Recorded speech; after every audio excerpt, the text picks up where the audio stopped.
Okay, सो दी very first decision बच्चे हमें जो पढ़ना है इस कैटेगरी में पहला आता है बच्चे फाइनेंसिंग डिसीजन। फाइनेंसिंग का मतलब है, the definition says quantum of finance to be raised from various long term sources.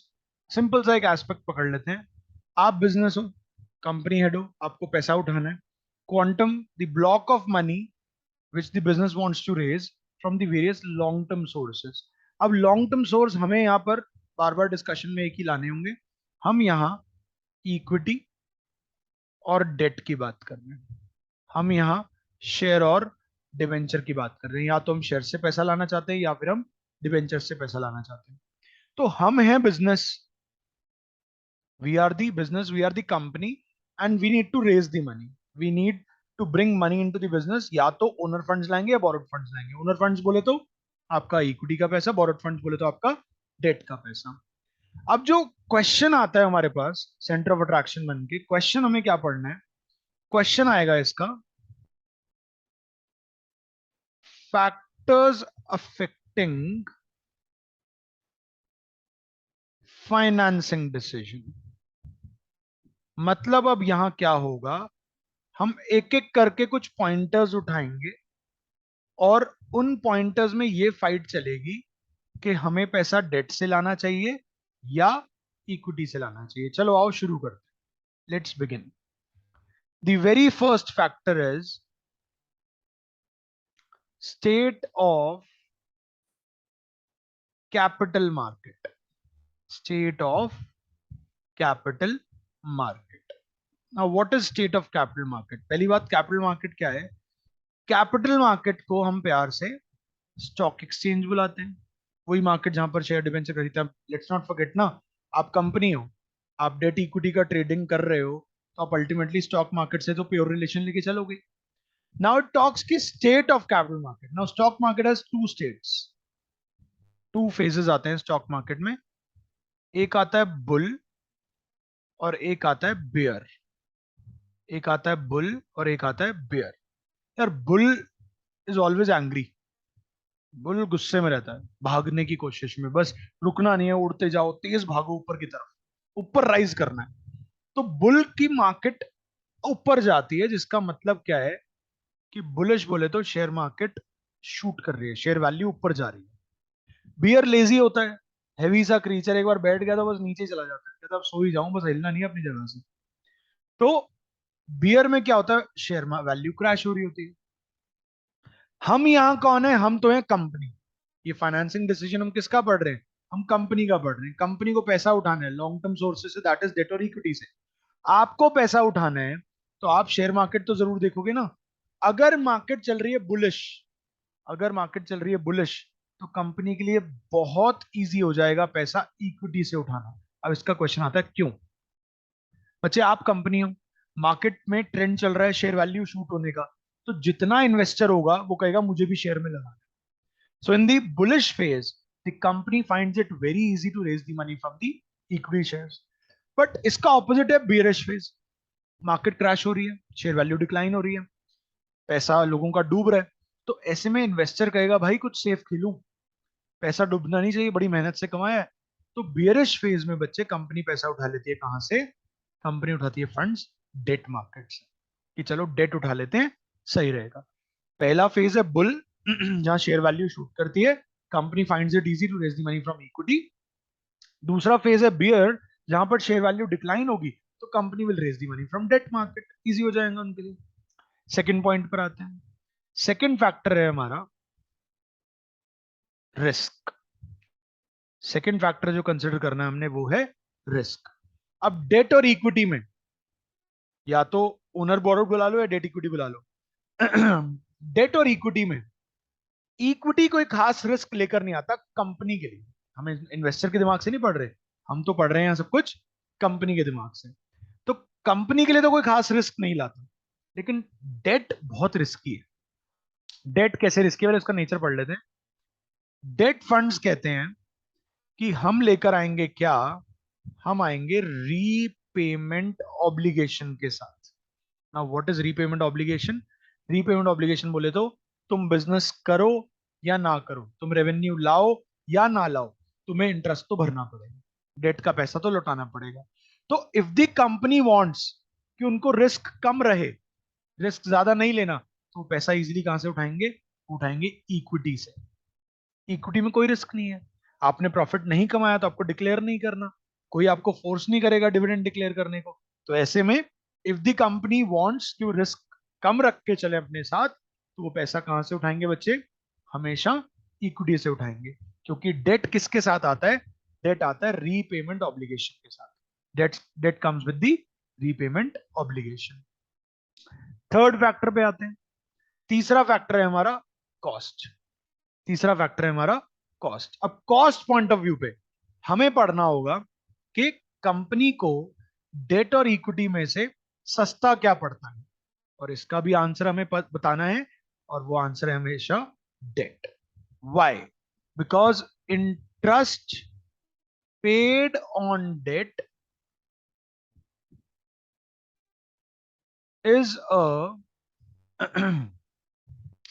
Tax deductible expense. Interest paid on debt is a tax deductible expense. आप कंपनी हो, आपने किसी से उधार लिया, उधार लिया मतलब आपने डेट लिया। अब आप डेट से पैसा उठाओगे तो बदले में ब्याज भरोगे, इंटरेस्ट भरोगे। तो इंटरेस्ट पे बच्चे कंपनी को क्या मिल जाती है? डिडक्शन मिल जाती है, जिसकी वजह से कंपनी को कॉस्ट पॉइंट ऑफ व्यू पे सबसे सस्ता फंड कौन सा पड़ता है? डेट पड़ता है। आगे चलते हैं, नेक्स्ट पॉइंट पर आते हैं। नेक्स्ट फैक्टर है हमारा कंट्रोल कंसिडरेशन। भूल मत जाना, आप पैसा उठा रहे हो अपने बिजनेस के लिए, आपके पास ऑप्शंस हैं डेट और इक्विटी। पैसा उठाने से पहले आप कहते हो कि भाई कोई ऐसा सोर्स बताओ जहां पर हो no dilution of control. Control का मतलब बच्चे कहीं ना कहीं यहां पर ओनरशिप से जुड़ा हुआ है, कि मैं नहीं चाहता कि और मालिक जुड़े। अरे जब आप मालिक जोड़ना नहीं चाहते तो आप ओनर फंड्स मत उठाओ ना। तो कंट्रोल कंसिडरेशन कहता है that always raise the money from debt. आप एज अ बिजनेस कितना ही उधार ले आओ, आप एज अ बिजनेस कितना ही लोन ले लो, आपकी ओनरशिप राइट्स कभी भी डाइल्यूट नहीं होंगे। आपका पैसा आपके पास ही हमेशा रहेगा, I mean to say owner का पैसा। Moving to the next factor, factor number 5 पर आते हैं। फैक्टर नंबर 5 पर आएंगे। फिफ्थ फैक्टर है बच्चे, fifth factor is very important, very interesting, cash flow position. Fifth factor है बच्चों cash flow position. Firstly what is cash flow? Cash flow means inflow and outflow of cash. Inflow and outflow of cash, simple language. Inflow मतलब आना, that is receipts, और outflow मतलब जाना, that is payments. तो पैसे का आना और जाना क्या है बच्चे? वो कैश फ्लो है। अब मैं दो सिचुएशन बना के देता हूं आपको यहां पर। सिचुएशन वन, आपके पास 100 रुपए का इनफ्लो आया और 20 रुपए का आउटफ्लो, तो आपके पास कितना पैसा बचता है? 80 रुपया बचता है। दूसरी सिचुएशन, आपके पास 100 रुपए का इनफ्लो आया और 80 रुपए का आउटफ्लो हुआ, कितना पैसा बचता है? 20 रुपए बच जाते हैं। अब इन सिचुएशंस को मैं नाम दे देता हूं बच्चे। पहली सिचुएशन है स्ट्रॉन्ग कैश फ्लो, आया इतना, गया थोड़ा सा और बहुत सारा बचा। और दूसरी सिचुएशन है वीक कैश फ्लो, आया इतना, गया इतना और बचा बहुत थोड़ा सा। हम फिर वापस उसी क्वेश्चन पे चल रहे हैं। हम कौन है? हम तो है जी बिजनेस, हमें कंपनी, हमें पैसा उठाना है। अगर आप स्ट्रांग हो तो क्या करें, अगर आप वीक हो तो क्या करें? बच्चे स्ट्रांग वाले में हमेशा पैसा उठाएंगे डेट से। अब आपके दिमाग में आ रहा होगा क्यों, डेट से क्यों उठाना है? हम तो स्ट्रांग है ना, हम उधार का पैसा क्यों लें? बच्चे स्ट्रांग होने पर डेट का पैसा इसलिए उठाओ सो दैट आप इंटरेस्ट का ऑब्लिगेशन इजिली भर दोगे, आपको फर्क भी नहीं पड़ेगा, बड़ी आसानी से आप इंटरेस्ट निकाल दोगे। लेकिन वीक के केस में अगर आप इक्विटी पर जाते हो तो भूलो नहीं बच्चे, इक्विटी वालों को हम रेजिडुअल बुलाते हैं। रेजिडुअल मतलब लेफ्ट ओवर, भाई बचेगा तो देंगे। अब 20 रुपया ही बचा है तो इसी में से देंगे ना, हम तो ज्यादा प्रॉफिट दे नहीं पाएंगे। So whenever the company has strong cash flow position, company should go for debt, because वो एक फिक्स बर्डन इंटरेस्ट का पे कर देंगे आराम से। और जब भी कंपनी वीक कैश फ्लो में आती है तो उनको इक्विटी आना चाहिए, because repayment that is profit declaring की कोई फिक्स गारंटी नहीं होती इक्विटी में, वो रेजिडुअल है, जितना बचेगा हमें उतने में से ही देना होगा। चलते हैं नेक्स्ट फैक्टर की तरफ, फैक्टर नंबर 6 पर। सिक्स्थ फैक्टर है बच्चे फैक्टर नंबर 6 है हमारा फ्लोटेशन कॉस्ट। फैक्टर नंबर 6 है flotation cost. Now, what is flotation cost? Flotation cost is cost of raising funds. Cost of raising funds. अब डेट में और इक्विटी में क्या पैसा उठाने में कोई खर्चा होता है? तो चलो आओ एक बार छोटे से एग्जाम्पल पे ड्रॉ कर लेते हैं। इक्विटी में क्या होगा? आपको प्रोस्पेक्टस छपवाना पड़ेगा, आपको ब्रोकर हायर करने पड़ेंगे, आपको एडवर्टीजमेंट करनी पड़ेगी, एक्सेट्रा। लेकिन क्या डेट में कोई खास खर्चा है? नहीं बच्चे, डेट में आज सच कोई इतना मोटा खर्चा नहीं आ रहा है। तो हम यहां से लर्न क्या करते हैं? हम लर्न करते हैं एक conclusion, higher the flotation cost less attractive the source. अगर हमारी फ्लोटेशन कॉस्ट ज्यादा है तो वो सोर्स अट्रैक्टिव नहीं है बच्चे, मत जाओ उसकी तरफ, वो सही नहीं लग रहा हमें। तो ऐसे केस में हम पैसा कहां से उठा लेंगे?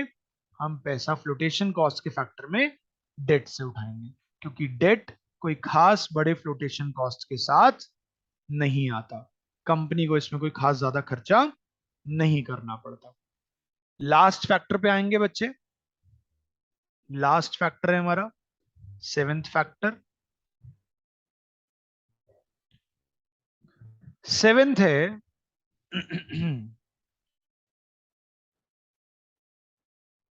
seventh factor is level of fixed operating cost.